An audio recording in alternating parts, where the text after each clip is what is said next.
working together is gonna be legend. Wait for it.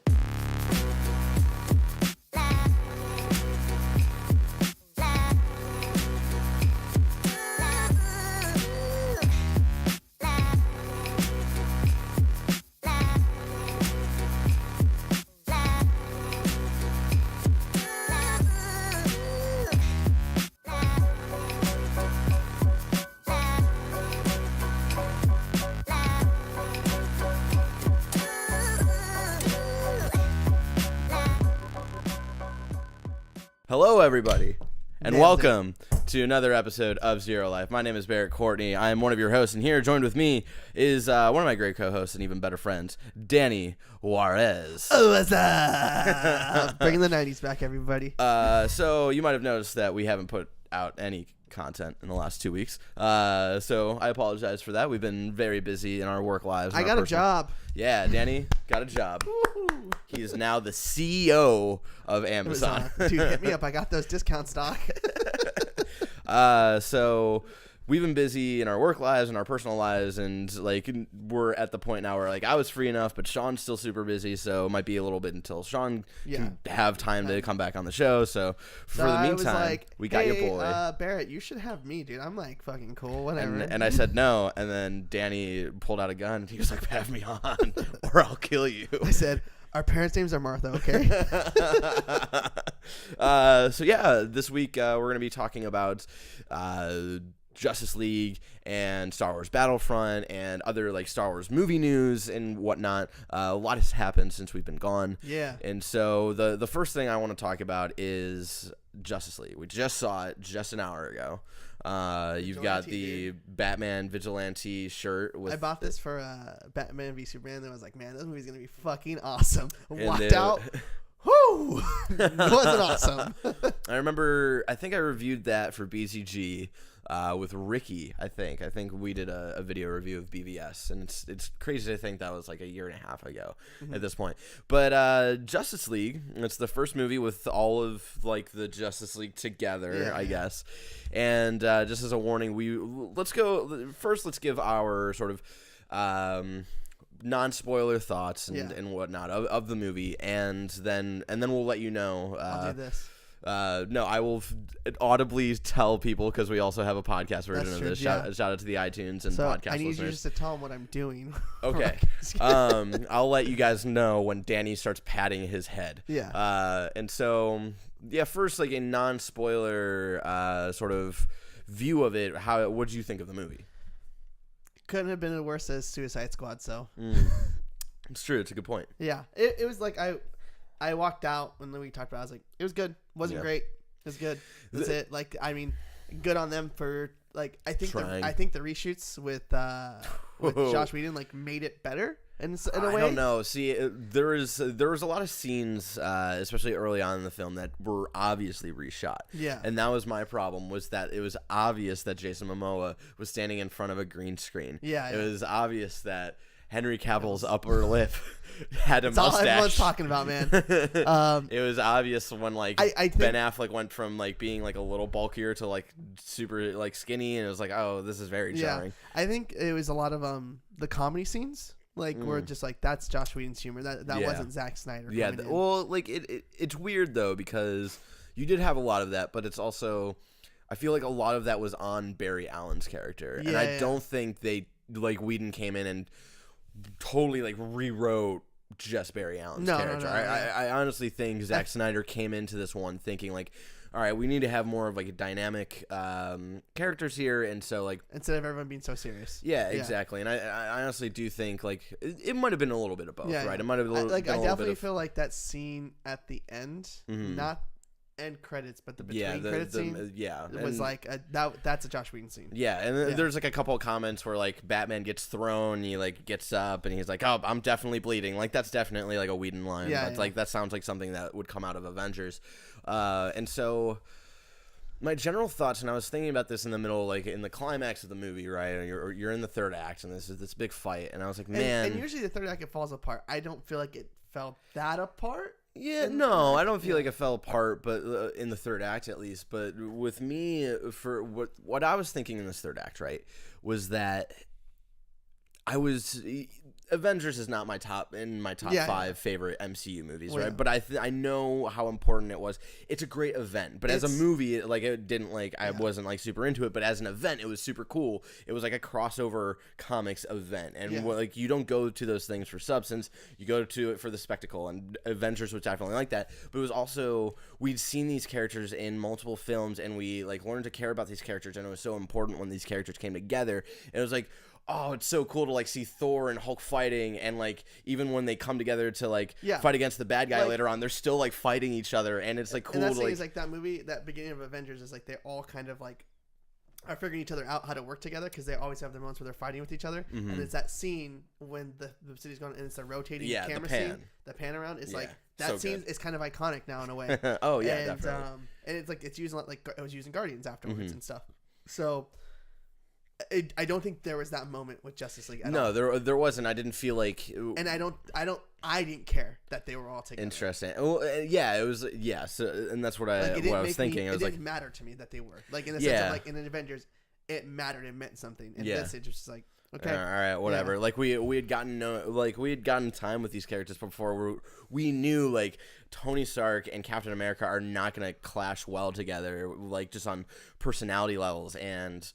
All of these, I could spew out examples till the end of the time about Avengers, but it was just like you didn't really get that with, and I think that's just the fault of like DC trying to rush this universe. Yeah, they rushed everything, and it's just like, all right, well, we already brought Wonder Woman and Superman and Batman all together, and we showed in that first movie like Cyborg, Flash, and Aquaman exist, but they don't all know each other. So like, and we don't. Okay, know let's them, kind of like establish them now in the universe, but it's like none of them had their origin told or like a way of them.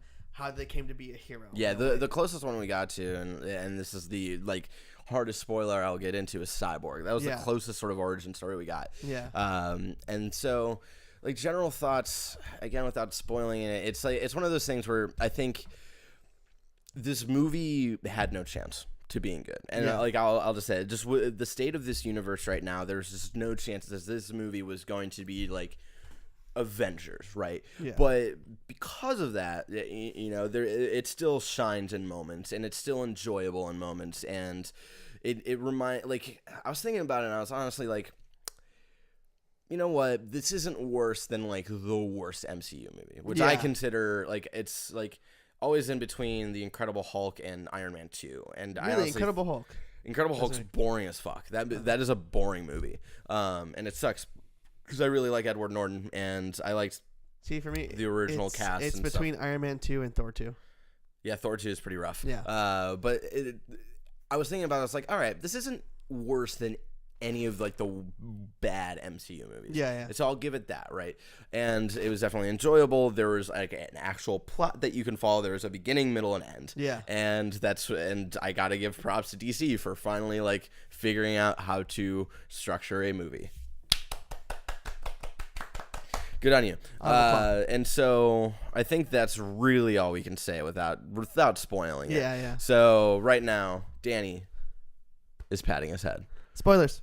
And I'll put in the description below, of course, so like where we get into spoilers with this, and we're going to talk about Battlefront 2 later. So I'll put in the comments or the description where we get into spoilers and when we get out of spoilers and whatnot. So I don't even know how do you like introduce the DC universe like that? Like that whole story of Steppenwolf were like, and the Green Lanterns were there, and like the old gods, like Shazam was there, and fucking like Atlanteans and Amazons all together, and Earth, and it was like, okay, Wonder Woman, like if you know this story, why didn't you tell us about this in BVS? Yeah, why didn't you just bring it up now? Yeah, it's like, and like you say, you don't have it. Like where are the like.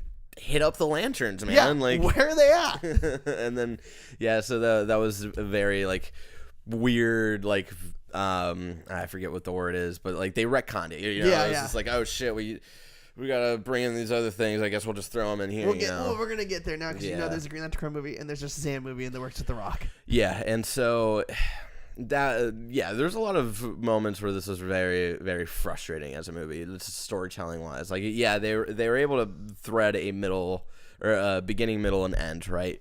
But it was still just like frustrating moments. Just like, I don't really care, or like, and like also why are they doing that like this opening way? scene with the song of like the heroes have been defeated, like Superman's death is like, yeah, are people really mourning? Yeah, again, at BVS, none of you actually really gave a shit. You want him gone. Yeah, like all throughout BVS, you were like calling for his removal, calling for him to like answer to like basically all of the damage he's done on Earth, and they build him up to be the Superman that he wasn't, and like when he comes back, right, when they decide to resurrect him, like they bring him back as the Superman that they've been trying to sell in this movie, right? Like they're trying to sell that Superman is like this beacon of hope, and he's basically like the Superman in the comics, but he wasn't that. And so when he comes back and when he's resurrected, he is that Superman, which is cool. But it was like, why did it take so long to get here? And like, why did it have to take for him to die and then come back to get there? And so it should have been already established in BVS instead of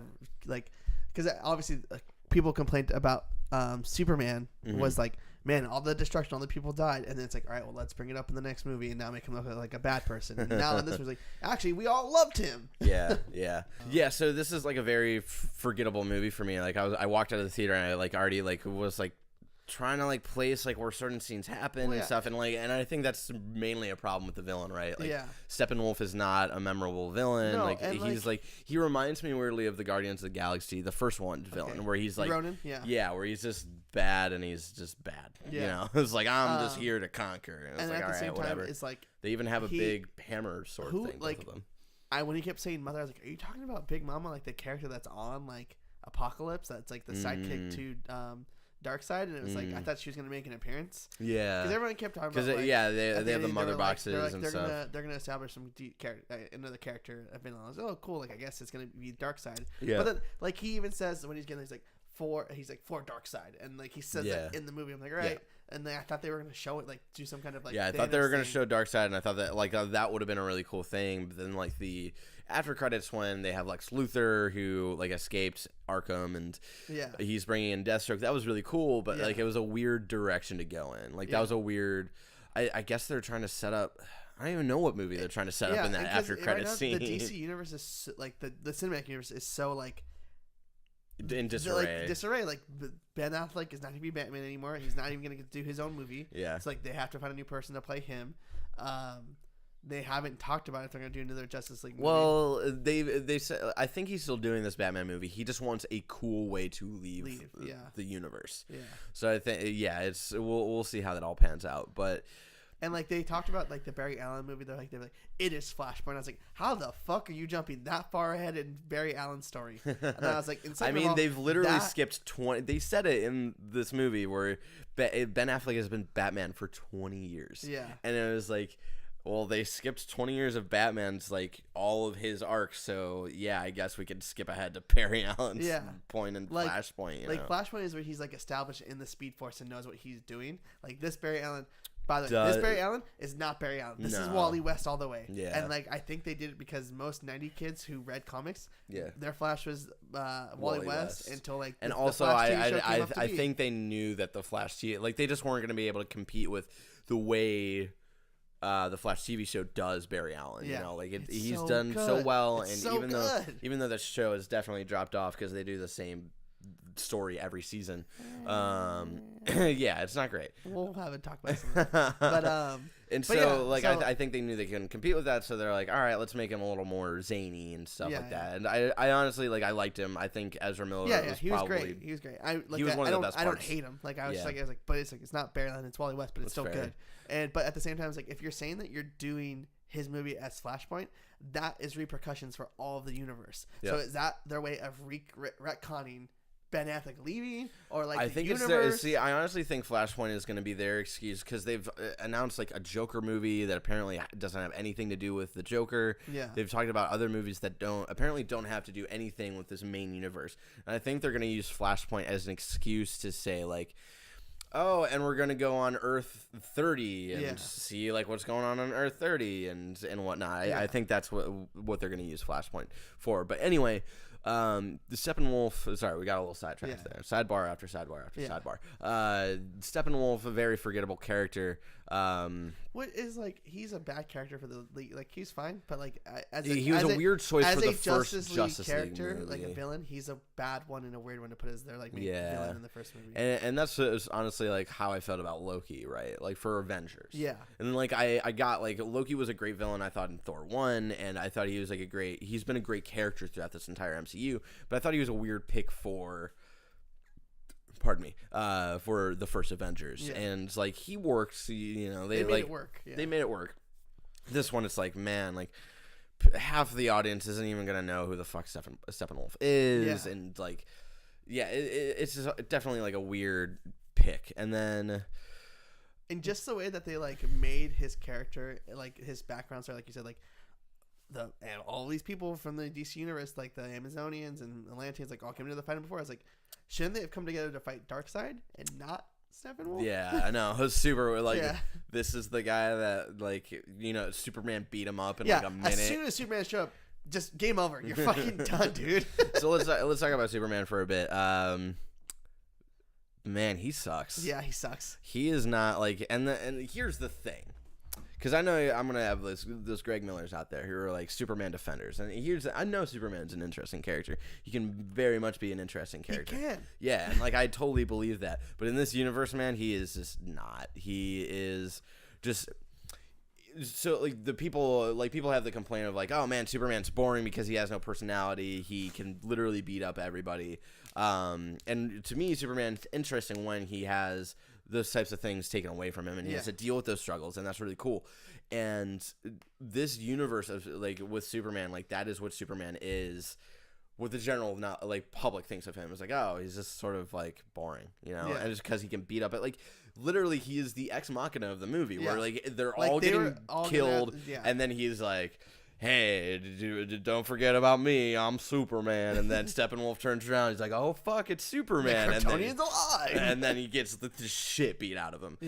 Sorry, we're swearing a lot, but we're also drinking beer, so who cares?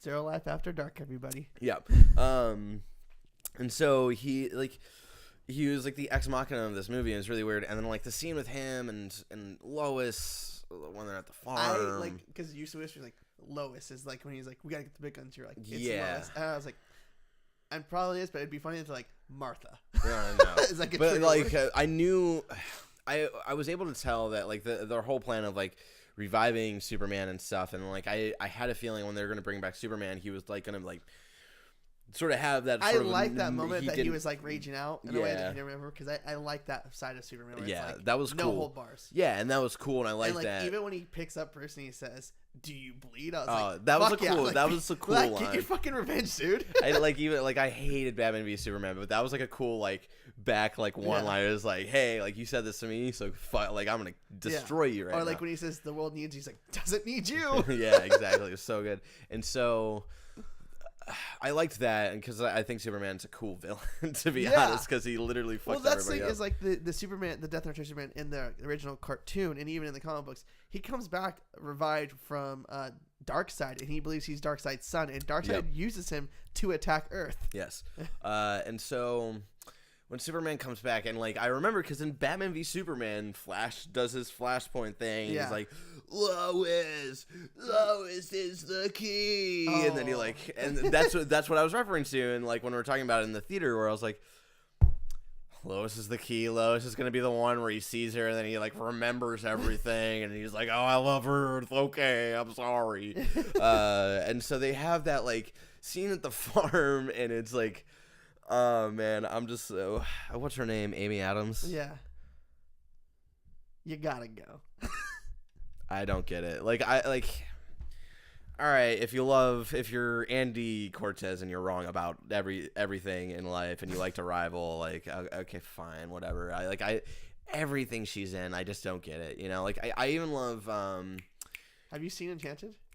Is that her? Yeah, Enchanted. Okay. She's good in Enchanted because she actually plays a character in Enchanted. Yeah. In Batman v Superman, I actually nailed it tonight. I turned to Alyssa. I was like, she's playing the same exact character she plays in The Office. She's in like 3 episodes of The Office. She's just playing that character, and she plays that character in literally everything she's in, and it's frustrating. I forget. I've got one of the movies over here. She's in where Christian Bale is all chubby, and American Hustle. Oh, okay. Like, I love that movie, and like that one, she has a little bit of character, but she's so frustrating, and it's just like she like just plays one character over and over again. It's just very frustrating, and like she's good at what she does when it like fits with everything else, but I don't think she fits as Lois Lane in this, you know, and because like I don't know, man. I don't get the Amy Adams hype train. I don't get it, man. And then you know what I get though? What? Gal Gadot, man. I never was like I was like, she's so great, she's so beautiful. I'm like, she's whatever. And then after watching her, like the movie, I was like, there's a moment that dude, she in my kicks head, ass. and I looked at the screen and she was like, it was her, and then I was like, I get it. I'm with everybody.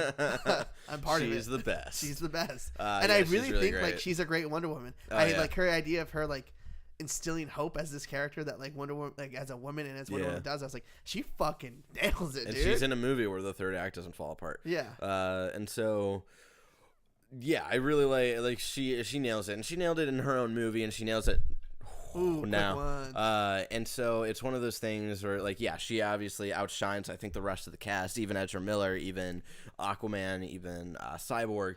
And so she's great. She's like literally the one beacon of hope for this fucking universe. Yeah.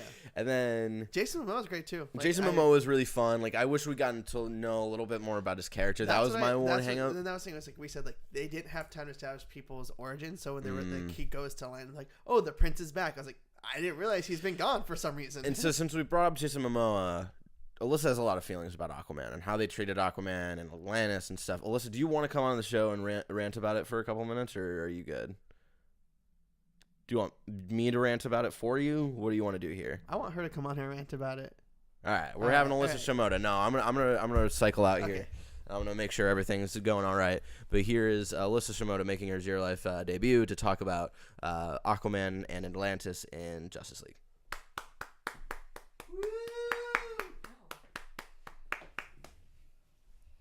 My favorite Japanese girl of all time.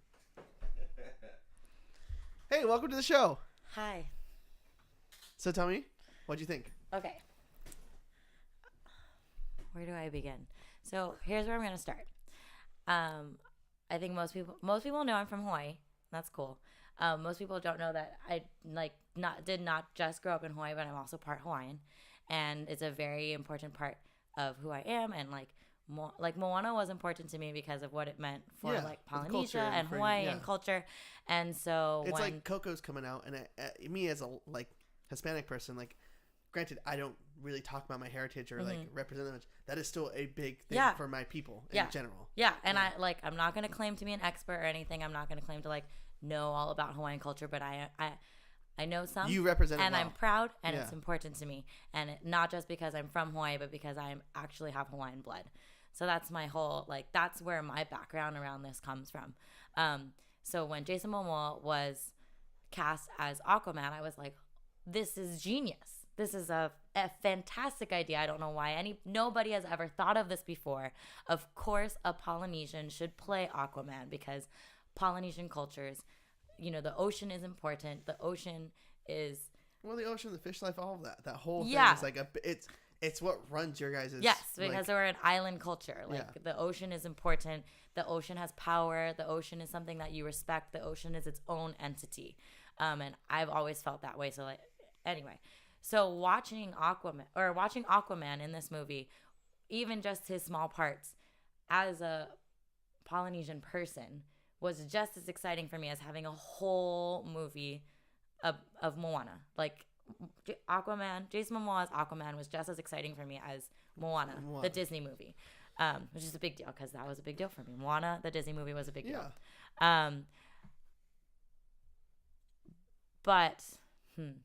So my problem here is they drop Jason Momoa is glorious. And then they're like, let's tell you about Atlantis. And you cut to Atlantis. And I'm looking around and I'm like, oh no. Because I had the feeling before I even saw it. I was just like, oh, they didn't think it all the way through. They had the genius idea to cast Aquaman as a Polynesian person of color. And then they're just going to drop him in a sea, a literal sea of white people. And I don't have a problem with white people. Like, don't take it that way, but just it doesn't make sense. It's cultural and appropriation of like this idea of like if he's from that world, people of hit like himself it would make sense. Be, yes. Yeah. And like you had a brilliant idea, go with it. Yeah. Like just roll. You've already made this world weird and distorted, so just keep going. Like whatever direction you want to take it. Like if there are descendants like, you know, in this world, then like, make it that way. Yeah. Yeah. And so it was just like frustrating to see, oh, okay. We just one person was good enough for now. That's all we're gonna do. I don't know.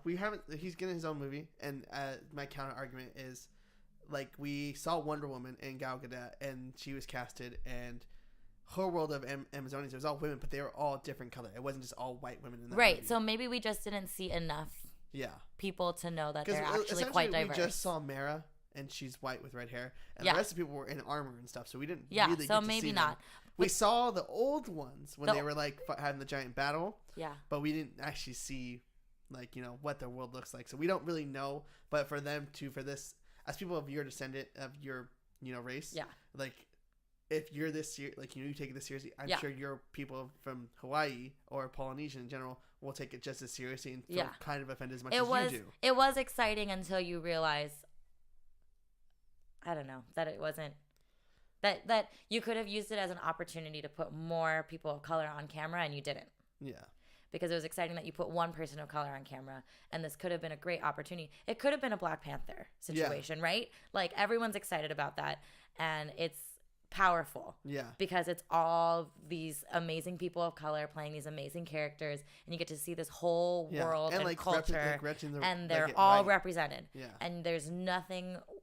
Like, they get to own it. Yeah. So it would have been cool if it had been an opportunity. And I didn't think ahead to that part of it because I didn't know that they were going to drop Aquaman into his history. Yeah. If we were looking at an Aquaman movie, maybe I would have been like, oh, this would be a great opportunity. Yeah, and I'm sure... I mean, so it was a little bit of a shock. If but there's I was like, if there's a... Like, I'm sure if it's not just you, that's like... Yeah. I'm sure there's more people. So if there's a reciprocation of that being, like, forwarded on the internet, like a movement or something, or, like... It just being known it's by just critics. Disappointing. It's I mean, I'm sure they'll do something about it in his actual movie. Hopefully, maybe they'll hear it and do it. Yeah, it's disappointing. It's disappointing for sure. It's not. It's also not a shock. Like, of course, this is how it played out. That doesn't take away from that. Jason Momoa still like made me feel proud. Yeah, and exactly. made me feel represented, and that was cool. And he played a character that made sense. Yeah, I don't know. No, totally makes sense. And that's how I feel about Jason Momoa. The end. Alyssa Shimoda. Yeah. Anyways, Cyber Justice League. Cyborg was great. It was a good way. Yeah, of, Cyborg was cool. He finally kind of like we said, like his character. It wasn't the character you want him to be, but yeah, at the end, he's not there. He did his thing where he said "Booyah!" reference to Teen Titans, which is really cool for us as kids who watch that. So like I think his movie hopefully is him picking up that character and becoming the cyborg that everyone knows. And like because you see it at the end when he gets the actual round armor. Yeah, he gets the round armor, and like I think this definitely was like a movie where he's so freaked out by being connected to alien technology that he just doesn't know what to do with himself. So hopefully we see a little more of a character come out of him in future movies. So who knows? And just as a whole, or I guess the last character to sort of really talk about is Ben Affleck as Batman. He's done. Still like not sold on him. I still don't understand why people are like, yeah, Ben Affleck is awesome as Batman. And that thing is like, people, he's fine. He wasn't the Batman. He wasn't a great Batman in Batman v Superman. He's not a great Batman in this. And like, I'm sure he's burned out himself when they told him like, hey, you don't get to do your Batman that you want to do. And he's like, well, now I'm trying to find a way out. Yeah, exactly. So we'll see how that goes with that relationship with Ben Affleck and DC. So now we're out of spoilers. Now Danny is tapping his head again to show you that we are out of spoilers. Out of spoilers, everybody. And so now I want to transition into the other big topic for this week is Star Wars Battlefront 2. Dun dun dun dun dun Copyright strike. Excuse me. And so we're gonna do Battlefront 2 in 3 segments, right? We're gonna talk about campaign. We're gonna talk about multiplayer. We're gonna talk about some microtransactions. So we're gonna start with campaign. So we're gonna go into some spoilers in a couple minutes. But we'll do some non-spoilery thoughts on the Battlefront 2 campaign, and then again in the description below you can see where we get out of spoilers and whatnot. Yeah. But now we're just gonna talk about non-spoiler thoughts on the campaign of Star Wars Battlefront 2. I was really excited for this. Right, I literally rewatched. Yeah, you've been so hyped about it. I rewatched every single Star Wars movie. I was doing it once a week, right? Or I watched one weekend, and then 2, and then 3, and then 4, 5, and then 3, Rogue One, 4, 5, and then 6. And so I was like building up to playing Battlefront 2 because I knew Battlefront 2 was gonna put this gap in between 6 and 7. I was so excited, and that it was. I was very disappointed by the campaign of Battlefront 2. Yeah. It was one of those things where I honestly think the marketing for what the campaign was very like it's not what it is. It's not what like they were doubling down on the sort of like Empire side and stuff, and there's just things that happen in it where I don't think they really did that successfully, and I think they're like, man, like this story is gonna start at like the Battle of Endor and it's gonna end. Sort of. Well, it was like it's gonna end when the First Order starts, and it was like it's gonna end like a little bit like a month before 7 or something. Yeah. Like that's what they were like. So I thought we were gonna get like 30 years worth of like stories here, and like you're gonna jump around and like it's okay like. All right, the Battle of Endor, and then maybe like a couple months later, and then like a couple years later, and a couple years later after that. But like how this story like sort of structured out was like the first third of it was like right after the Battle of Endor, and then 6 months later. Yeah. And we don't really know since Disney's bought LucasArts like what between the time of 6 and 7 like what actually happened besides like a little bit from the books and the comic books they put out, but not much detail of like what these characters were doing, what was going on in this world, how the First Order came to be. So I thought like this game was going to explain a lot of that, and it doesn't. No. And like the gap, like how they get to like near episode 7 is literally like it's so choppy. It like the main arc ends and it's probably a year after Endor, and then there's one mission that's 30 years later, and it's like, oh, so we still literally barely know anything. I've been watching Star Wars Explained, this guy on YouTube, and you sent me literally every video. He's great. Check him out if you want to know more about Star Wars stuff. But he like kind of gave a description. He's like, we don't really know what the First Order came to be. We know at the end of this game, like it's kind of like they're there. Is this their first time, or is it just like they've existed already and we're just figuring out what's happening? Yeah, and like I knew this game was gonna only be like 5 or 6 hours. Right? Yeah, and like I was going into it like totally expecting that, and then at the end I realized like we did not get to spend enough time with the main character. And like I was invested in her character, and they went with a route with her character development that I wasn't super happy with, but I was like, all right, I trust you guys, like let's go through it. And then when she does this twist, right, and again, this is me trying to talk with it like without spoiling it, is like, all right, this isn't the twist I wanted with her, but fine, I trust you guys to make this twist. But then you don't really get to spend a lot of time with her after the twist, right? It skips 6 months, and then you're basically at the peak of the end of the story. So it's like, oh, all right, I guess this is how we're ending her arc. And then there's 12 missions in this game, and 4 of them you play as actual like characters. Right? So if the third of the game that you're just like missing time spending with this character, where there could have been time to develop her character, and I probably would have been more on board with this twist, because they give you this idea of like they would. If they had her in those 4 missions and these characters that are already in the Star Wars universe that we know, then it's like it gives you more idea to develop a character to make you care about the transition of whatever. Exactly. So where is she? Her like when me feeling it, like playing it and watching you play, it was just like, I don't think she even cares. Yeah, and so of either side. Yeah, and so general thoughts. I'm disappointed. I wish they went a different route. I honestly, and we'll talk about this more after we get out of the spoiler section. I honestly think I don't think this was on the writing team. I honestly think, like, my gut feeling tells me there's a lot of decisions by EA and Disney that led to why the game felt so weird and story-wise, and why it felt so like held back. I think that's the best way to describe this campaign. It feels held back. It feels like there was so much more that they wanted to do, and like for some reason they just couldn't. And so now we're gonna get into spoilers. Danny is patting his head again to show you that we are getting into spoilers.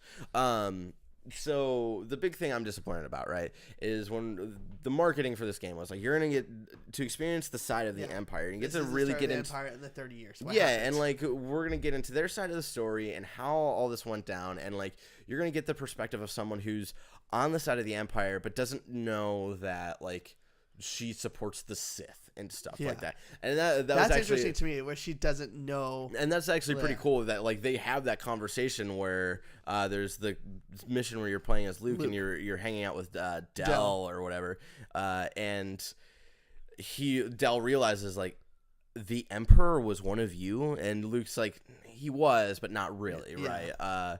And I thought that was really cool that like that was, because you never think about those kind of things in the movies, right? It's like, oh, people don't really know the Emperor, so they obviously like he sort of keeps that kind of thing a secret, because obviously like he like the way he was able to take over the Empire, or like to make the Empire, was basically saying like Jedis are bad, and you know, general, like you have to imagine in that universe, general public thinks Jedi and Sith are the same thing, you know, and so like of course he wouldn't want to get that kind of thing out there. So I think that's very interesting when they have that conversation and Del's like, the Emperor was one of you? Like, that was really cool. But the thing I'm mainly upset about is that, like, this... And it's the thing, too, is, like, when, in even, like, the original trilogy in Rogue One, like, they believe that the Jedi are, like, a myth. They're not real. Yeah. And so it's, like, they were never talked about in those times anymore. You know? They weren't relevant. And so...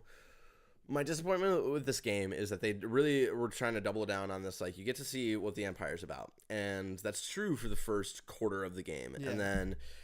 There's this big event that happens on Iden's home planet where they're basically... The whole plot of this game is that there's Operation Cinder, and the Emperor is... This is an operation that specifically happens after his death to sort of promote, like... to spread the feeling of chaos. Yeah. So people... And this wasn't explained super well, but I think because of the Star Wars Explained video, I think it was, like... explained well that way, but not in the game itself. Where Cinder was basically, it's basically the Empire attacking its own planet and enemy planets, all of this stuff, to give this sense of chaos throughout the galaxy. So the general public felt like the only thing that was stable enough to attach to was the Empire.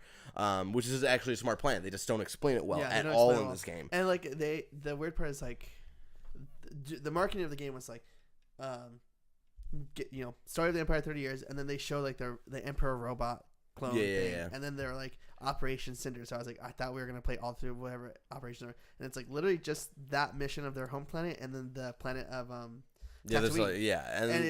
that's it. That's already in a book explained of what went on, and that's what I don't like is in the campaign, the story of all the heroes and even some of the story threads aren't threads that they finish, because like, here's this thread, this narrative, but actually it finishes in another book. Yeah. So go check out the book instead. So like, my main problem with this game is that they're doing Operation Cinder on her home planet. She's like, this is fucked up, and then she leaves the Empire, and I was playing this, and you're watching, and Alyssa's watching, and Alyssa's like, oh, she's gonna join the rebels, and I was in denial. I was so in denial. I was like, no, there's no way. Like that's so predictable. They build up her character so much to be like hardcore Empire. Like she believes in their like what they do, and I thought like Inferno Squad is like they're the hardest of the hardest. Empire. Then like they like they're in, and they're like, oh, we didn't know you're here. Like exactly, that's our job. And so she was like easily like dissuaded by the Empire, which like I could get because they're attacking her own planet. So like when she leaves, there's a couple minutes where I was like, okay.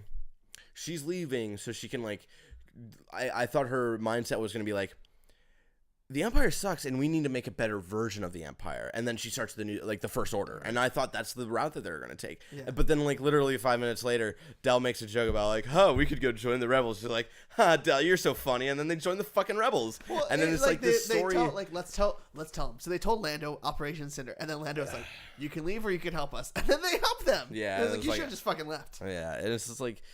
her turn like makes less sense than Jyn Ersa's fucking turn in Rogue One. Yeah. Where one scene Jyn Ersa's like, rebels are bad. Like, you guys try to kill my dad, and he tried to help you guys, and that's really fucked up. And then, like, the next scene, she's like, rebellions are built on hope. It's like, where did this come from? Yeah. You know? And so, like, Iden's character progression makes no sense in that sense.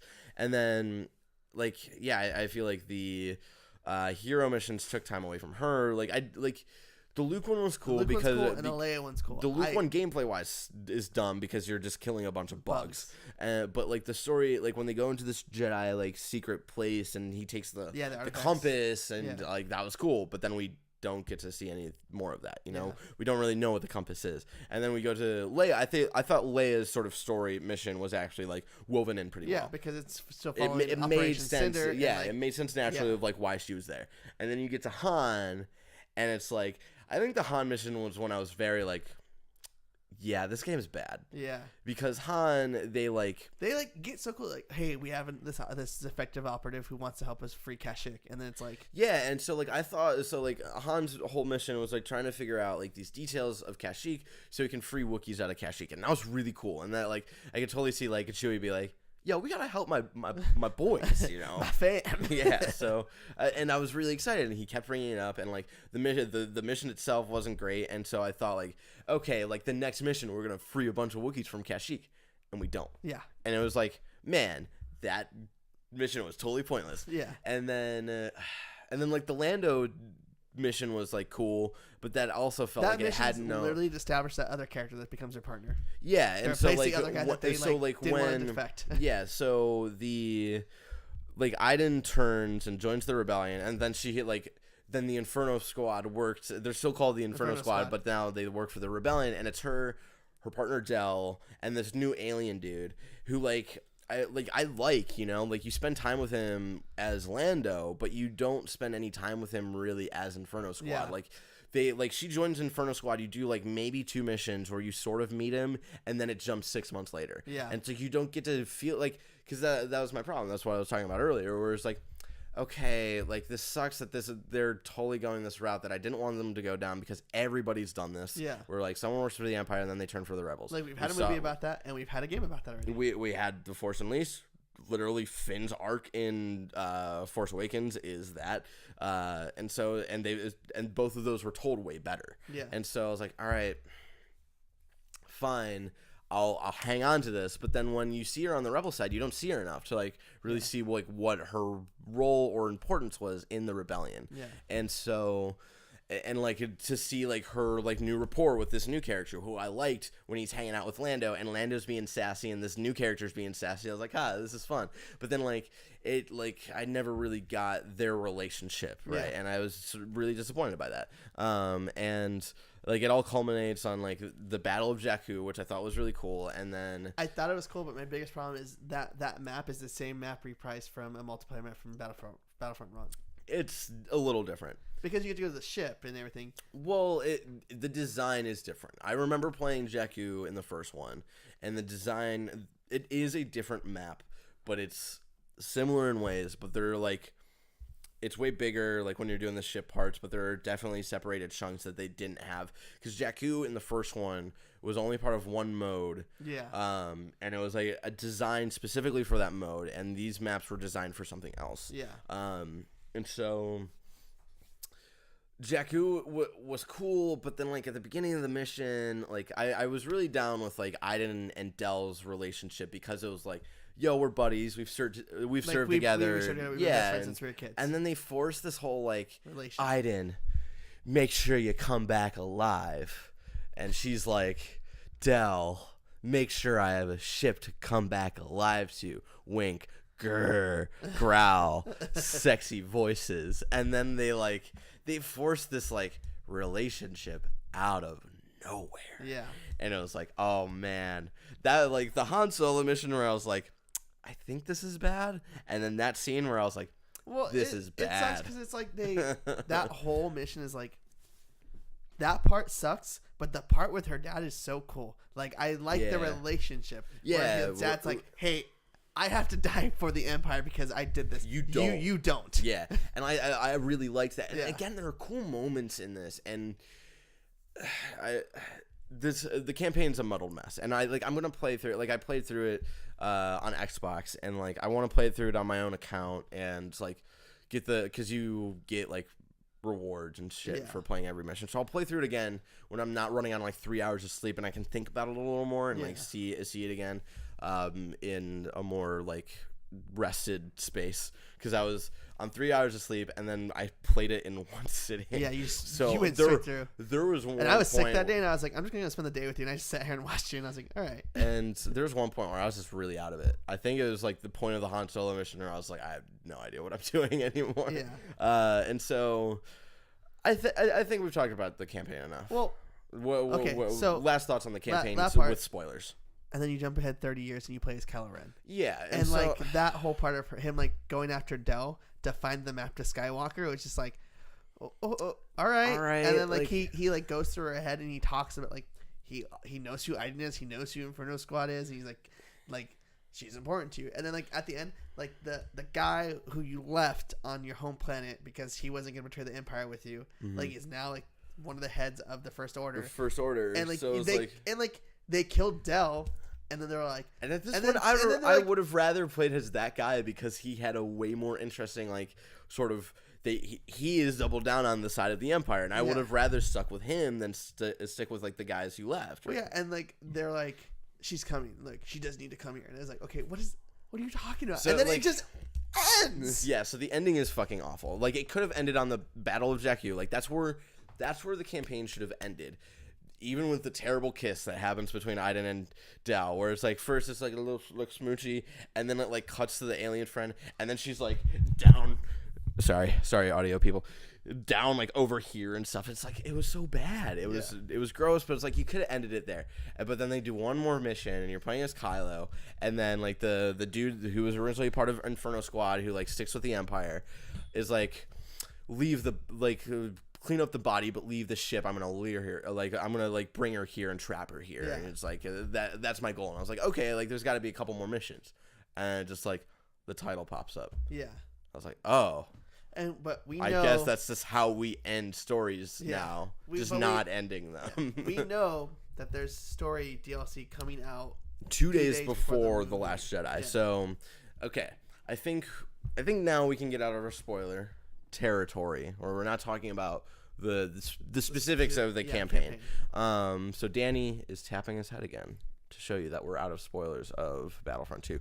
And so right now, since we're out of the spoiler part of the conversation, if you're joining us, we're talking about how the campaign, again, we're going to talk about this without spoiling anything. The campaign just sort of ends, and it doesn't have, like, it ends and you think it's going to continue, but then the title screen just pops up. And the conversation sort of like I've been having all week, and like the thoughts I've been having is like, why did it just end here? You know, like there was no way that this was the first ideal, like, yeah, this is how we end the campaign. We're proud of this, and like let's wrap it up and pack it up and send it to people. There's no way that was like the first idea that came to their head. So like there's DLC coming out in a month, 2 days before The Last Jedi. So we had some thoughts. We're thinking about like what could have possibly led to this decision to have this campaign end without an ending. And so, and it could have ended without an ending. The mission beforehand could have been the last mission, and it would have been fun. Yeah. But then you added this next mission that literally just goes nowhere. And so it could have been a couple of different things. It could have been they didn't know how to end the story. Yeah. And so EA, like the writing team could have been like, hey, we need some time to finish up the story. And EA is like, well, we can't delay the game, so yeah. I don't know what. And then so the writing team's like, all right, well, we'll do story DLC a month later. It could have been that. It could have been EA could have been like, hey, we're doing a bunch of, like, all of our DLC is free. We should probably have story DLC. Like, we need story DLC from you guys. And the writing team was like, well, we don't have any more story to tell. And then EA was like, all right, we'll just make the last couple of missions DLC. Yeah. Or it could have been, and this, like, I hope it's this one, because maybe this muddled campaign pays off.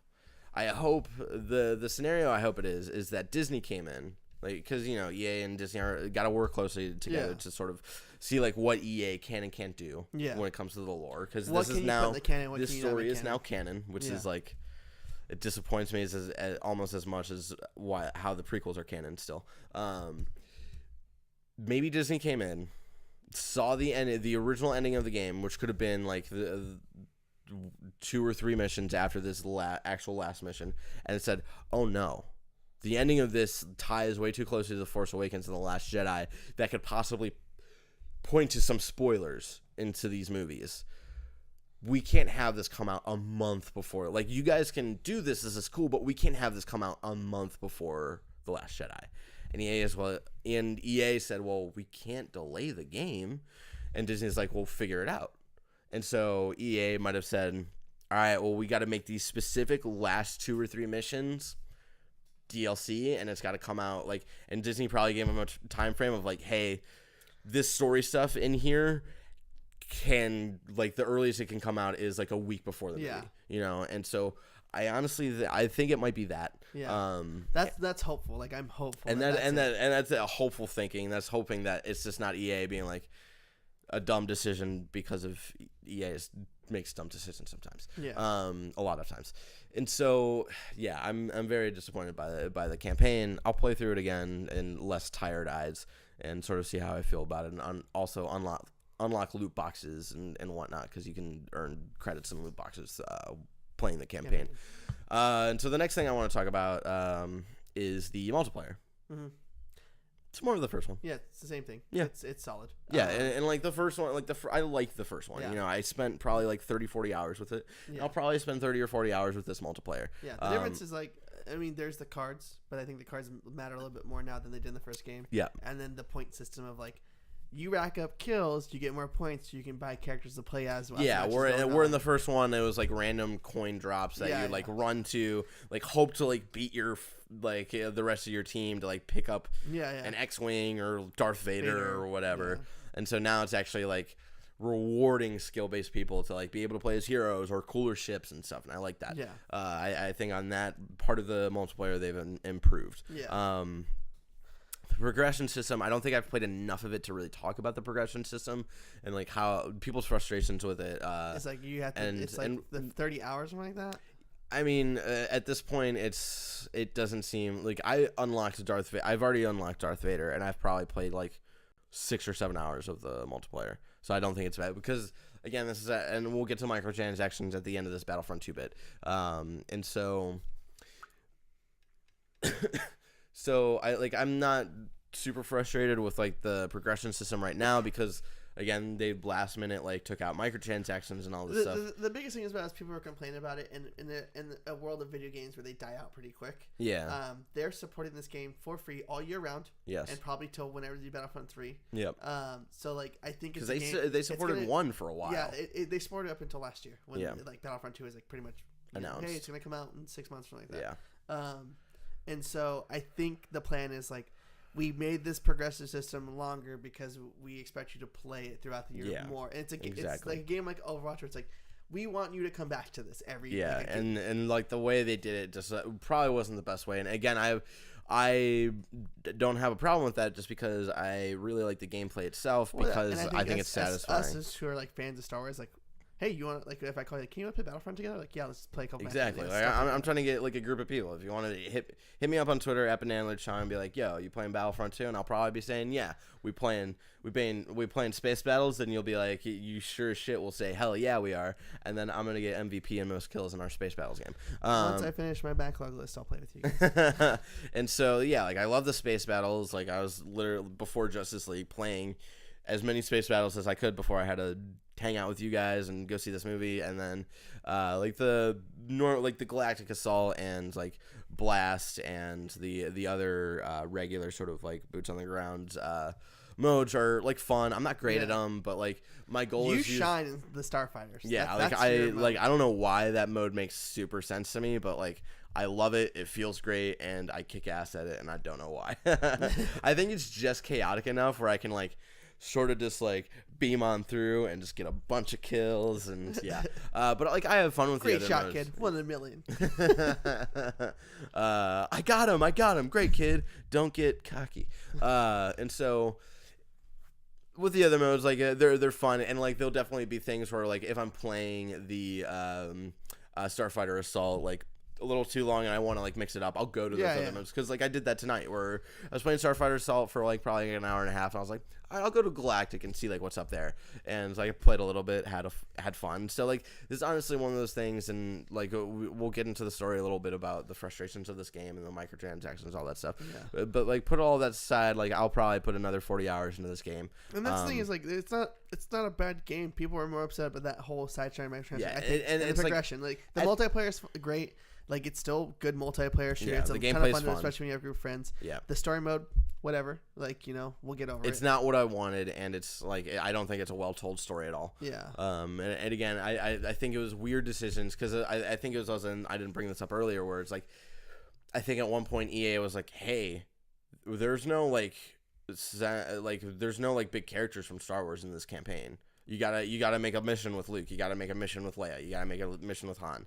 And so on and so forth. Like you got to put these. So I honestly think there were probably decisions that the writing team did not make originally, that EA was like, hey, you got to do this, this, and this, and this. Yeah. You got to have a love arc, and stuff like that. Because I honestly don't think that made sense at all. It's just out of left field. And so, sorry, that was a little bit of spoiler outside of the spoiler zone. I'm sorry, people. We have a lot of feelings, okay? And so, yeah, multiplayer is whatever. And then let's talk about this microtransaction business. Yeah. So everybody's been up in arms about the microtransactions. Yeah. When they did an AMA on Reddit, the guy explaining how microtransactions worked and how the progression system of this game works, that comment on Reddit is the most downvoted comment in Reddit history. That's and I'm going to shout out, some of you may know I work at IGN, I'm going to shout out Brian Altano and Max Scoville, their show Up at Noon, and they went on a full rant about this on Up at Noon this week, where they talked about, like, there are way more comments and way more things that are being talked about on Reddit that should have way more downvotes than this, you know? Like, Ivory is now like legal to import into the United States. Like, discussions about that should be super downvoted and not dumb video game stuff. Yeah. So just props to them. We as video game people just feel so entitled and it's stupid. Yeah, and so like it's everybody was upset about microtransactions because of like this whole pay to win thing. Because I don't think it's this whole culture that's like just made a movement in the past like 2 years of video games. Well, like so but here's the thing: like Overwatch has microtransactions. Like a bunch of like Blizzard games. A bunch of Blizzard games are built on the idea of microtransactions. Overwatch I don't think is cosmetics, but I will say Hearthstone is pay to win. You literally cannot rank, get legend, or top or anything unless you buy a pack to get the good cards. I honestly think there's something with first-person shooters specifically when it comes to the pay-to-win aspect that is just so because it's been skill-based for so long. And like with a game like Hearthstone, right, where like you have a deck of cards, and even when you have your own deck, it's still randomized of what you're gonna pick up, right? There's still like that whole like randomization, like even though if you're paying for better decks and whatnot, there's still the randomization of the luck of like, will I have a good hand? Exactly. So I think there's a little more of like a, that's fine because this is sort of based on the luck of the draw anyway. Yeah. But when it comes to shooters, right, that is skilled on like, you can talk to Sean Pitts about this probably for a full day of like the skill set of a first person shooter. And when you get to pay to like over trump skill, when it comes to a game that's intensive and a game that needs to be as focused as a first-person shooter, right? I think that's when people get frustrated. Yeah. If there are microtransactions just for cosmetic stuff, I don't think people would give a shit. Yeah. You know? And so... And that seems like some people... Like, some things I heard were, I paid $60 for a game, and now I have to pay $80 to play as Darth Vader. Yeah. I'm like, oh, well... Exactly. Yeah. And so, like... So... I'm trying to find where there's some conversation. So the big thing is like everybody's up in arms about these microtransactions, and we can talk about it to the end of the day. But the big thing that happened yesterday, we're recording this on Friday night. Yesterday, before release, 2 hours before the release, it's already launched in the UK. People start noticing, hey, you can't buy, like, because the whole thing is like you use real money to buy in-game currency to buy other things. You can't buy any of the in-game currency with money. What's going on here? And there's all this speculation. EA was dead silent on it. And then they finally made a statement. I was like, hey, we messed up and we're trying to figure out the system. So right now you can't spend any money inside of Star Wars.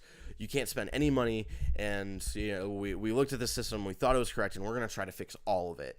And like the key notes to take from this, the statement that EA made was basically one, they're taking out microtransactions for the time being. Yeah. They're going to look at how this all works and basically try to implement microtransactions back into the game. In a better way that people won't be in a better way, in a more helpful way to cater to the fans. And I have more thoughts on that. And I think it's hard because like you're not only getting video game people, you're getting Star Wars fans. And exactly. Both these two groups are very, very like we care about these things so fucking much. So that was a very interesting move last second, right? And so I'm pulling up an article from VentureBeat.com. The headline, Star Wars Battlefront 2 microtransactions go offline until EA can, quote, make changes. This is written by Jeff Grubb. Earlier today, Electronic Arts Chief Executive Officer Andrew Wilson had a phone call with Walt Disney Consumer Products and Interactive Media Chairman Jimmy Pitaro about Star Wars Battlefront 2, according to sources familiar with the situation. And so that was changed. When I read this article earlier, it said Bob Iger. Mm-hmm. Bob Iger is the head of Disney. So who knows? But there was definitely a phone call. There was some sort of conversation between EA and Disney. I've had conversation with this with like Marty Sleva and stuff, and Marty Sleva's standpoint on this is probably my favorite one, where he was like fascinated by what this conversation was, because Disney probably hit EA up and they're like, yo, what the fuck is Battlefront? What the fuck are loot boxes? Fix this now. And so I think the relationship between Disney and EA right now is very interesting. Yeah. And I'm very excited to see how it goes forward from here. And this is the main conversation I wanted to have, because I think it's very important. About this phone call happened yesterday, and then this decision happened 2 hours, like 8 hours later. Yeah. Apparently this phone call happened in the morning on Thursday. And so it's an interesting thing of like this has not been the best PR year for Star Wars, right? Like you got to take out the directors for Solo. I feel like there's been more up in arms stuff, and then Battlefront. Battlefront has been the main spotlight of Star Wars for the last couple months because of how messed up it's been. Yeah. And like I think it was CNN. It might have been someone else who went to Disney and was like, "Hey, how do you feel about one of your games basically having gambling, where you pay to open these loot boxes and just random stuff comes out?" And IGN made a video about what you get when you spend $100 on loot boxes, which you can't do anymore. Got in there right in time. And that video shows that when you spend $100 of your own money and you spend it on loot boxes, there's still a high chance that you get nothing. And so I think the sequence of events was that it might have been CNN, I forget who it was, where it was like, hey, like Battlefront 2 is basically like a whole, like the multiplayer is a lot of gambling, right? Of spending money and not knowing what you're going to get. And Disney saw that and was like, yo, what the fuck? Why is and like they saw all the controversy around Star Wars when they have a big movie coming out next month, right? And so Disney hit up EA. It was like, hey, you're tarnishing our brand right now, and we have like an important movie coming out next month. Can you not? Yeah. And so I think it's very interesting, not only with Battlefront, but also you gotta imagine that conversation was like, and apparently you closed a studio that's working on another Star Wars game, and like who's making that Star Wars game now? Yeah. And you just bought another studio who might be making a Star Wars game. What are you guys doing to our brand? Yeah. So I think it's very interesting. This deal between Disney and EA started in 2013. That's when this contract was signed, and I'm very interested to see if there's to hear at all anytime soon if Disney has an opportunity to opt out of this contract, because EA has an exclusive Star Wars video game deal with Disney right now. Like the past two E3s, or even 3 has been that's like, we have this contract with Disney for Star Wars, everybody. Yeah, and that's been their big thing. And so I find it fascinating of what Disney's, how they're looking at EA right now, looking at like, they signed with them in 2013, and Disney's probably thinking, you guys have given us 2 games since 2013. 3 more were supposed to be already worked on. One of them is like one of the studios has been closed on one of them.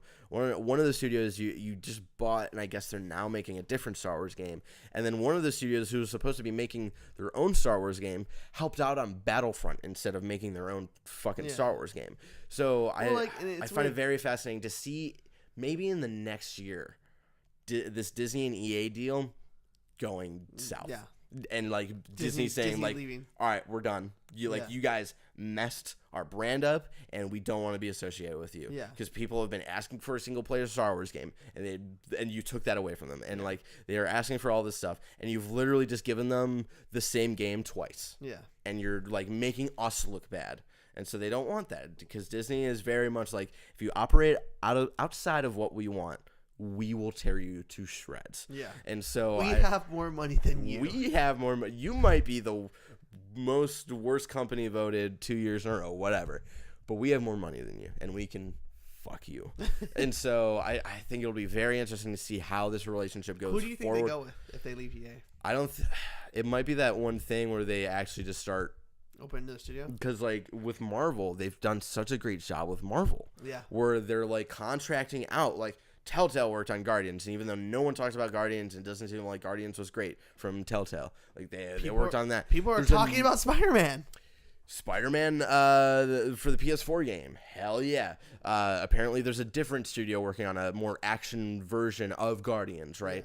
Square Enix is doing an Avengers game, and like I think the way they're doing that is so smart. So I think Disney, because again, that decision to sign with EA was made before Disney decided to revamp the Marvel games, right? Yeah. So I think they might honestly in the next year, if this happens, I'm the one who called it, because no one else I think is really talking about this right now. At least the moment that we're recording this. Who knows?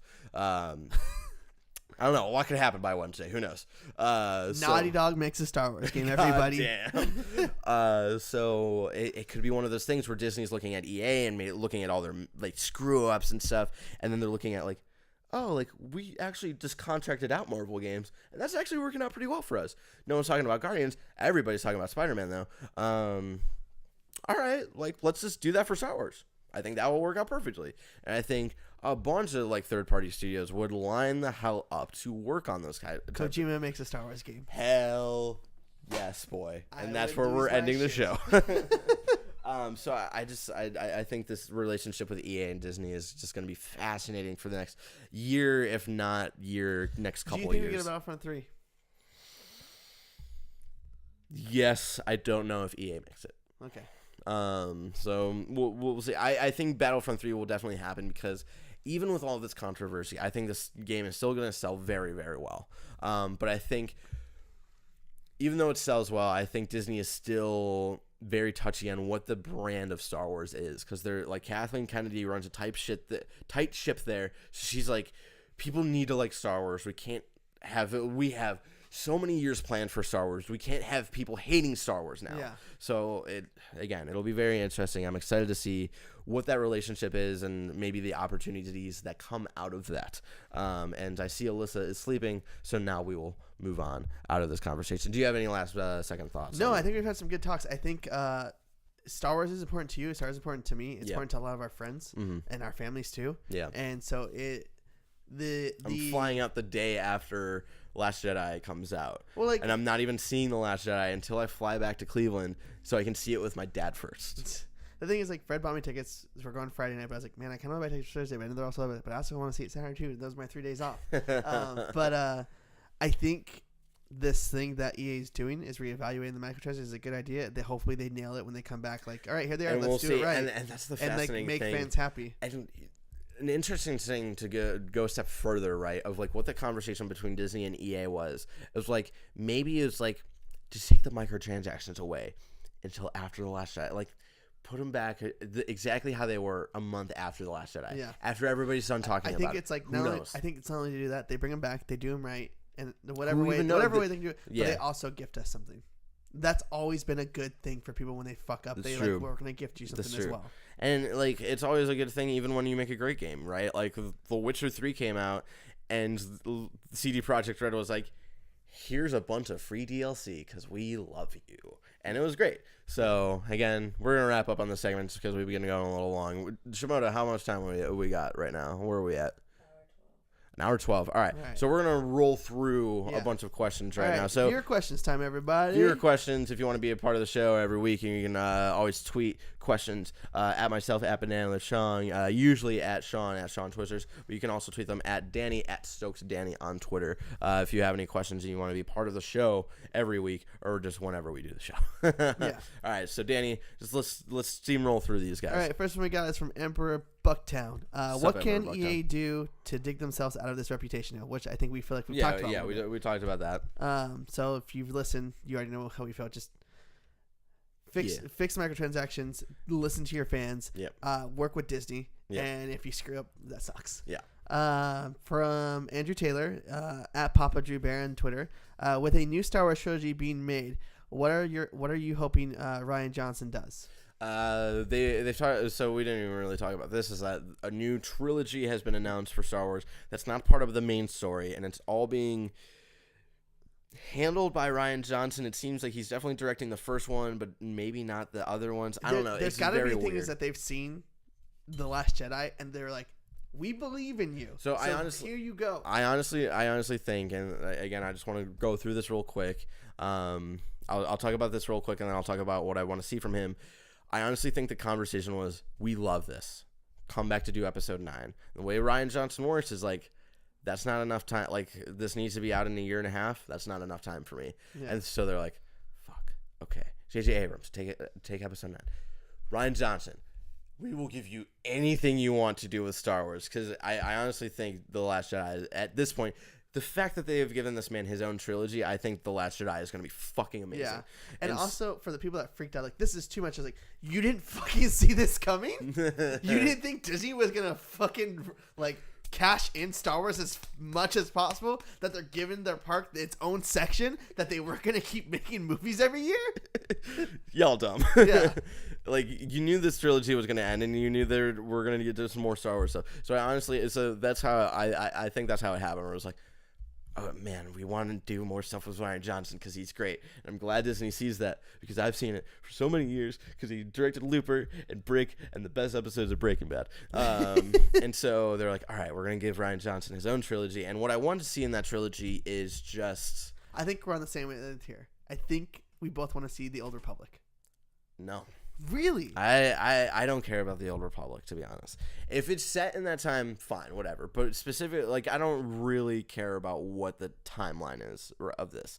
What I want is a small story dealing with, like, maybe it's about bounty hunters, maybe it's about smugglers, but like an in-depth character story just that happens to be in the universe of Star Wars.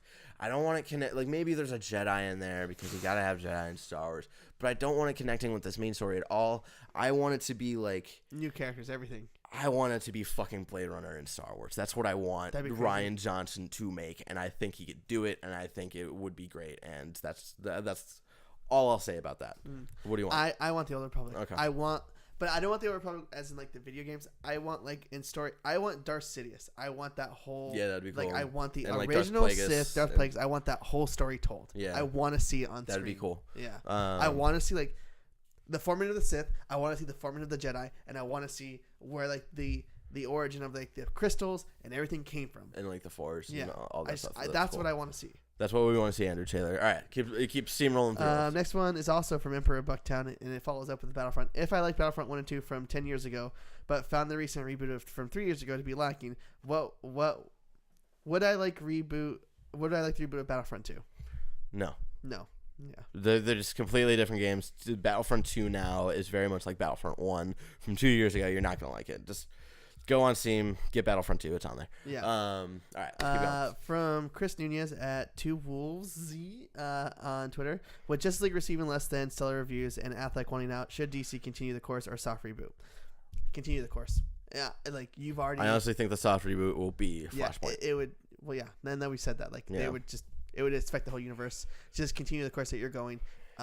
Make it better in a way. Yeah. Like if you're gonna replace Affleck with another guy, make it right and make his Batman like an actual Batman that people care about, and not like cry about like, oh, he kills people. He's not the Batman that he's supposed to be. I was actually more upset that he was drinking alcohol this movie than the fact that he killed people, because that's the one. Like, all right, fine, he kills people, whatever. He's killing aliens, whatever.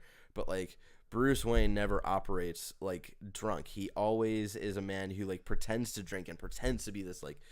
And that's just not what Ben Affleck is doing, and it frustrates me. But my one thing with the DC universe is like, keep going down the course you're gonna go, because you're gonna start doing these movies that don't connect with the main DC universe. So, like, but also start distancing yourself as much as you can from Zack Snyder. And my thoughts and feelings are with Zack Snyder and his family and what they've gone through. But like, I've said it time and time again, that guy is not a good director. He's a great visual director. He needs to start doing like Guillermo del Toro. If they're able to like keep, because they have Josh Whedon doing Batgirl. Yeah, like keep him. If you want, if he's a guy like he did, and Marvel didn't want him after all, like keep him. Keep him. Have him do your universe. And I like Zack Snyder. I think is a great visual director. I think visually he like knows like what he wants to see, and I think he like picks out like 3 like screenshots that he wants to see in a movie, and then he tries to weave it together based off of those like 3 like sort this of is dark, this is cool. Yeah, and then like it becomes a mess. So I don't think he's a great director. I think he does great with visuals. So like it just make him a visual director. And so that's basically what I just want to see from now on. Yeah, I just say keep going with the course of it, make it better. If this is the way you're introducing Green Lantern and Shazam and all them from this movie, then like it's bad, but like make it work, make it work somehow. Yeah. Work with Josh Whedon, like he knows what he's doing. All right, let's keep going. Next question is from Clint Gilmore, Clint_G on Shout out Twitter. to Clint Gilmore, who shouted me out as one of the kind of funny best friend of the day or whatever on the kind of funny morning show. I think it was like yesterday. Yeah, I don't know. Anyways, I think it was yesterday. I really like this question a lot, and I want to elaborate a little bit for like give 10 minutes to it at least. How do you guys feel about separating art from the artist? Should we do that? What about supporting them financially after learning of allegations and stuff that's been coming up? Example, Brand New is likely to do a final U.S. tour next year. Is it wrong to go see them? Feeling very conflicted with everything happened with Jesse Lacey. I want to answer this question because we've talked about the Jesse Lacey and it sucks. Yeah. For me, mostly is like the allegations in the games industry with people. More so Nick Robinson from Polygon or former Polygon than anybody else's. I was such a fan of like Carboys and Cool Games Inc. and everything him and Griffin did, and it sucked hearing his allegations. It be true, him give issues apologies, like. But the worst part for me was seeing everybody who was fans now look at all those things with such a shitty and negative light, where it's like those things helped people and he didn't realize that, and it helped me like more than like he probably thought. But it's like it's hard to be like, I don't feel like I can enjoy these things anymore because of that, but it doesn't take away of how I felt from there, and I feel like I should still be able to enjoy this because this is what it meant to me instead of like these feelings now. So I understand that it's so conflicted, especially right now with you and me with Jesse Lacey and Brendan. Is like I think science fiction is probably will be one of the best albums in the next 4 years, much like how I think Blade Runner will be the best sci-fi movie of the next 4 years. And it's just one of those things where it's like, I don't know. I can't give you the answer just because, of course, like the first Brand New album I've given a shit about in 13 years, and that now all this stuff comes out of Jesse Lacey being just real crappy to people throughout the years, and it sucks and it hurts a lot. So I can't give like a really honest. It's been really conflicting to me. Yeah. And it's like the same with Kevin Spacey, you know, like, and I think that's one that I can talk about a little more, just because Kevin Spacey was one of the people I looked up to when it came to acting. You know, like when I was in my years of theater and stuff, like he was someone I looked to of like, he knows what to do, and to hear just the shitty things. And it was like one of those things where it's like, I honestly don't know if I can enjoy Usual Suspects or American Beauty or Iron Will or Bug's Life, I guess, or shout out to Iron Will, because it's like legit great. Or this is all everything, you know, and it's like, right, it's great that like he's out because he's been shitty, and I'm totally behind that, right? Yeah. Like it's great that there are repercussions for their actions right now. Yeah, but it is that hard thing where it's like, how, like this was so important to me. How do I just let this go? You know, and again, I'm speaking from a very like white straight male sort of perspective, so like I know it's not the best perspective to have on these kind of things and these kind of topics, where I'm very much born in a position of power naturally just because of how shitty our society is. And so it's I honestly I don't think I can answer the question, because these last couple of weeks have been really hard, because I've been glad that people have been called out into their crappiness, but of course they've been people that like have been very important to me in my seminal years of growing up. So I can't answer for you, because I don't even have the answer for myself. For me is someone told me, it was like, yeah, let those people let it hurt for now. Let it hurt you. Mm-hmm. Let those people, you know, come to turn, like deal with whatever they're getting with it. Let them feel the repercussion of their actions. Mm-hmm. And there was a great article, or a great video from Bryan Cranston that he, I think it was from an interview today or yesterday, where they asked him about like how he felt about Kevin Spacey and all these actors that he's friends with. And he was like, I think they're allowed to be back in, not now, sometime down the year, if they're actually sorry, like if they actually repent and they actually like make up for what they did. Bryan Cranston is like one of the best people on planet Earth. And there is there is also who's the woman comedian,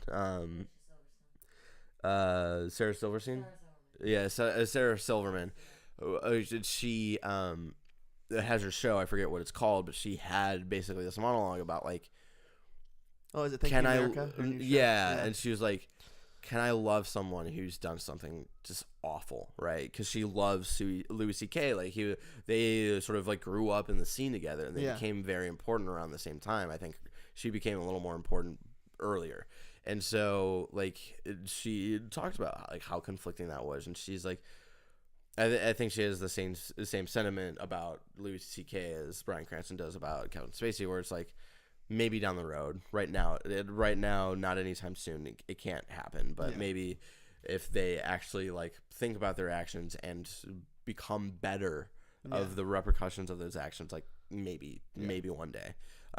So it's a tough conversation, and that's to avoid getting this too personal. I'm just gonna stop there. Yeah, for me, is the biggest thing I can tell you, Clint, and for you, Barrett, is like sometimes like, those people suck now, and sure, they're in the negative light now, and you see them that way and they've changed, but don't let what they did and the things that they made you feel in that moment change ever, because those things are important to you, and always hold on to that part.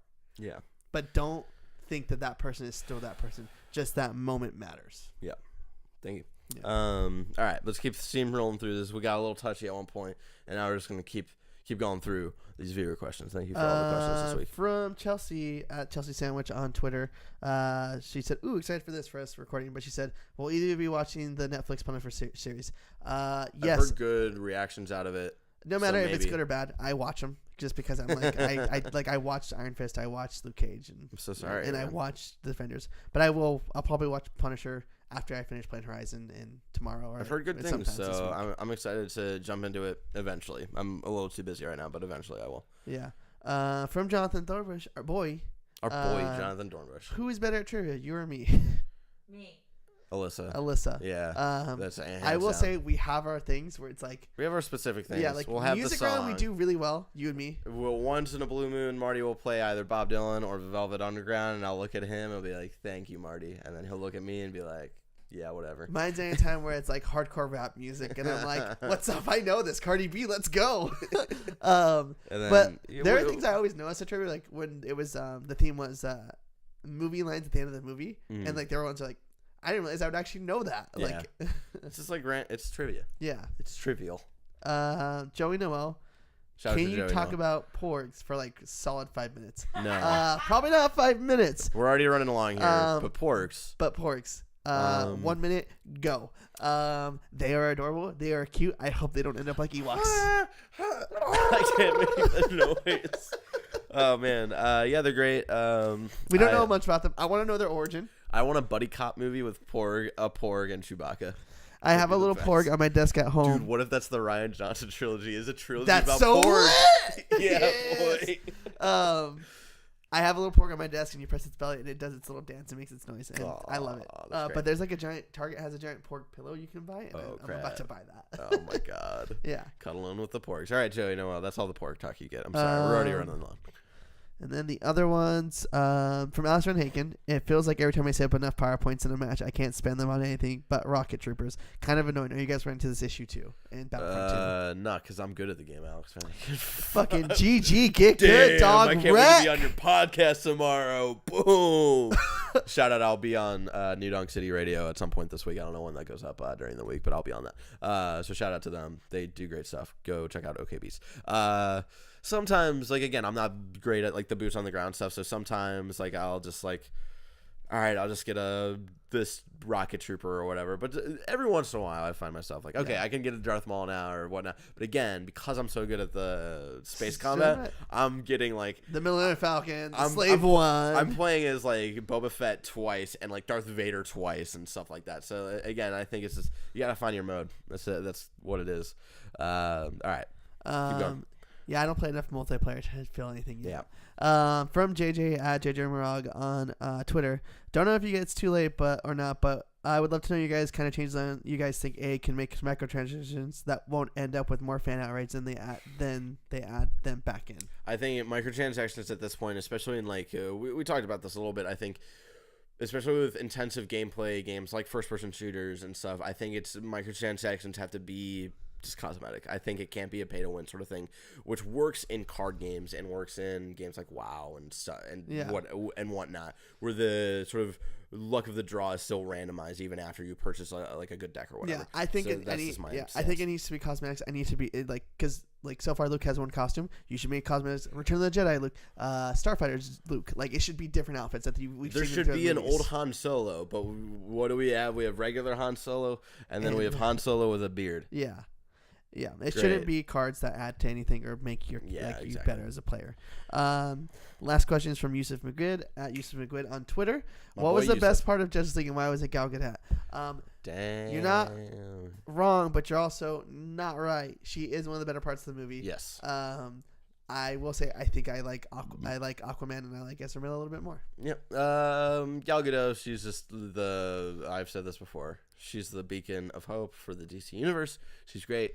And during this movie, because we saw a trailer for Tomb Raider before the movie, and during this movie, I was like, man, Gal Gadot, she would have been awesome as Lara Croft. A better Tomb Raider. Yeah. She's the Tomb Raider we deserve, but not the one that we got. Anyway, that's it for has questions. Been Zero Life this week. Sorry we haven't been making content the last couple of weeks. Again, we've been sort of busy. Danny will be joining me on the show for the time being because Sean is also still busy. So we'll sort of keep you guys updated. And we're gonna do shows again. There's in talks of us doing a couple more vlogs. More frequently. I think you guys like that. Yeah. And it'll be cool. And me and Barrett will work on some other things. Maybe we'll bring back the movie show. And maybe we'll cuddle. It's a scuttlefuddle. Thank you guys so much for joining me this week. Again, you can get Zero Life at youtube.com/ZeroLife every Wednesday at 12 p.m. Pacific Standard Time, and also on every podcast platform except Spotify because we're not cool enough to be on Spotify. I'll hit up Chance the Rapper. So you can find us at all of those places at Wednesday at 12 p.m. Pacific Standard Time. Again, thank you guys so much for joining me. Danny, thank you so much for joining me. Dude, thank you for letting me be here. Yeah. And until next time, stay nerdy.